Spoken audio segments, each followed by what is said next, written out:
الرحمن الرحيم. السلام عليكم ورحمة الله وبركاته. اللهم صل وسلم وبارك على سيدنا محمد. أهلا بكم في قناتي أسهل وأبسط الوصفات. النهاردة هنحضر مع بعض كيكة الشوكولاتة بدون بيض.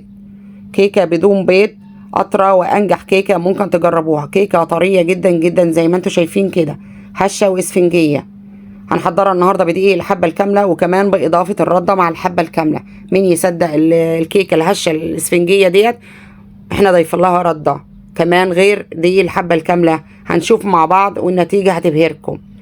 كيكة هشة جدا واسفنجية، وهنشوف السر في بديل البيض اللي استخدمناه في الوصفة وطلعت معانا الكيكة هشة كده. وصوص الاقتصادي اللي احنا حضرناه قبل كده على القناة، صوص الشوكولاتة، هسيب لكم الرابط ان شاء الله تحت في صندوق الوصف. تعالوا نشوف الطريقة. معايا صينية مقاس 25، ممكن تحضري في صينية مقاس 20 حباية مرتفعة شوية. دهنتها بالزيت وبطنتها بالكاكاو، ساعدت بالفرشة كده عشان اوزع الكاكاو. نركنها على جنب. معايا بولة فاضية، هننزل بكوباية من السكر، كوبايتين الا ربع من المية الدافية. مية دافية حبايبي مش سخنة، مية دافية. ومعايا 3 باكت من الفانيليا عشان يديلها ريحة وطعم زي ما انتوا شايفين كده. حطينا السكر، نزلنا بكوباية السكر وكوبايتين الا ربع من المية والفانيليا. هندوبهم بقى ايه بالمضرب اليدوي العادي. الكيكة دي هنعملها بالمضرب اليدوي العادي. بعد ما دوبت السكر والمية نزلت بنص كوباية من الزيت، زيت نباتي، ودوبته. ودلوقتي نزلنا بيه ب3 معالق كبار من الكاكاو. للأسف المعلقة التالتة ما جاتش المقطع دي. دلوقتي معايا كوبايتين هرميين من دي الحبة الكاملة زي ما انتوا شايفين كده. اخدت جزء نزلت بيه بالمضرب اليدوي زي ما انتوا شايفين كده، ونزلت معايا باكت كيك شيف. هندوب كده.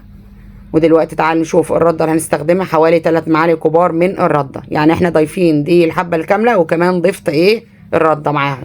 وطلعت النتيجة زي ما انتوا شفتوها في اول الفيديو، كيكة هشة واسفنجية وطرية جدا. ودلوقتي نزلت ببقية كمية الدقيق اللي باقية. يبقى كان معانا كوبايتين هرميين من الدقيق و3 معالق كبار هرميين من الردة. دلوقتي بديل البيض. السر بقى في البديل ده، بديل صحي جدا.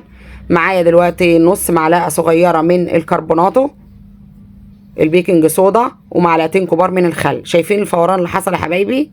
الفوران اللي حصل ده بصوا اكنك انت حاطه ايه بيض في الكيكه دي، واحنا ما حطيناش بيض. شايفين الكيكه خفت معايا بصوا وهاشت ازاي. بصوا العجينه كأن انا حاطه لها ايه بيض. بصوا هتبقى معايا بالطريقه دي كده. بصوا زي ما انتم شايفين القوام ميبقاش ولا سايل قوي ولا متماسك قوي. لو متماسك قوي هتطلع مكتومه منك وهتتفتت منك وانت بتقطعيها، مش هتبقى طريه. هنخليها ايه وسط زي ما انتوا شايفينها كده عشان تطلع معاكوا طريه. نسبه الرده اللي احنا حطيناها طبعا ايه بتشرب السوائل، بتمتص السوائل ايه من عجينه الكيك، فهتطلع ايه تطلع طريه معانا في الاخر. فعشان كده احنا خلينا العجينه ايه سايله شويه، وانا قلت لكم هي مش سايله قوي ولا ايه متماسكه قوي. فضيتها في الصينيه اللي كنا مبطنينها بقى بالكاكاو ودهنينها بالزيت. صينيه مقاس 25. عملت كده بالسباشله اللي انتوا شايفينها دي كده، او بعود شيش طاووق، بعود خله يعني، عشان اطلع اي فراغات فيها من الهواء. خبطتها خبطتين على الرخامه ودخلتها على فرن ساخن مسبقا قبلها ب10 دقايق. سخنت الفرن ودخلتها على درجه حراره 180 على الرف الوسطاني. لما طلعت معايا بالشكل ده شايفينها كيكه هشه وطريه ازاي. دلوقتي انا قلبتها وهي دافيه. دلوقتي هي لسه ما بردتش، بس انا حبيت عشان اصور الفيديو وانزله لكم، حبيت ان اصورها كده بسرعه في الوقت ده. بصوا شايفين يا حبايبي. هوريكم بقى الصوص اللي حضرناه.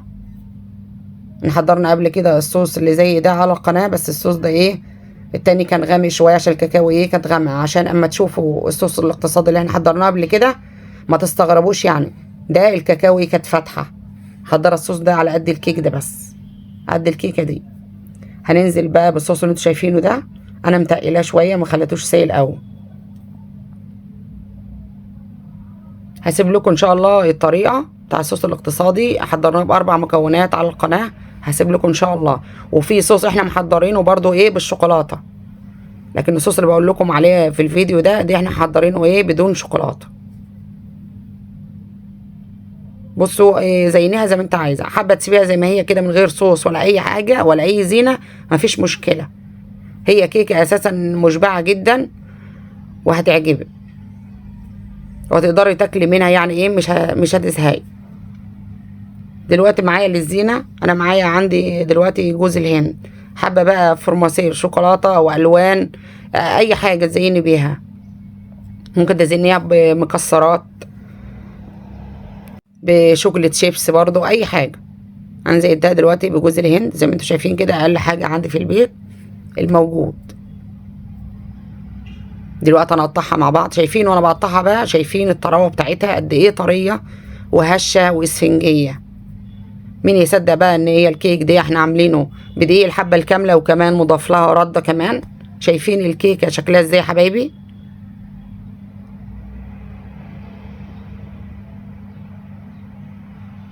لايك للفيديو واشتراك في القناه عشان يوصل لكم كل جديد يا حبايبي. وقولوا لي رايكم في التعليقات، جربتوا الكيكه دي ولا لا؟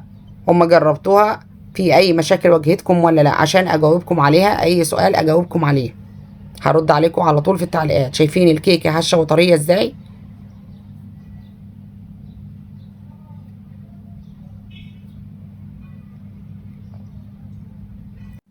كيكه شوكولاته بمكونات اقتصاديه عندنا في البيت، مكونات صحيه، حضرناها بدي الحبه الكامله، مضاف لها الرده زي ما قلت لكم. بصوا طلعت معانا بالجمال ده. لايكات كتير للفيديو. اترككم في رعايه الله وامنه، والسلام عليكم ورحمه الله وبركاته.